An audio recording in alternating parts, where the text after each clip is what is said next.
பெயர் சின்னசாமி. பாராளுமன்ற தேர்தலில் திமுக வேட்பாளராக நான் உதயசூரியன் சின்னத்தில் போட்டியிடுகிறேன். கரூர் பாராளுமன்ற தொகுதி. கடந்த காலத்தில் செய்த சாதனைகள் நிறைய இருக்குன்னா அதில் இரண்டு மட்டும் கூறுகிறேன். ஒன்று, கரூர் மாவட்டத்தை திருச்சி மாவட்டம் தனியாக பிரித்து மாவட்டமாக உருவாக்கியது.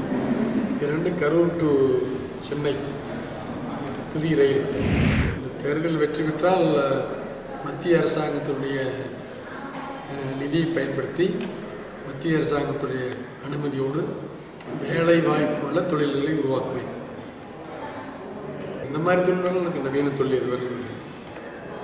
அதிகமான வேலை கொடுக்கக்கூடிய தொழில்கள். சாதாரண மக்களுக்கு தரமான கல்வி கிடைக்கிறதுக்கு அவங்க ஏழை மாணவர்களுக்கு அரசாங்க நிதி உதவி வங்கியின் மூலம் கடன் பெற்றுத் தருவாங்க. மின்சாரத்தை கொடுக்க வேண்டிய பொறுப்பு மாநில அரசாங்கத்தை சார்ந்தது. சாலை வசதி தேவையான இடங்களில் பாராளுமன்ற உறுப்பினர் தொகுதி மேம்பாட்டு நிதியிலிருந்து செய்கிறார்கள்.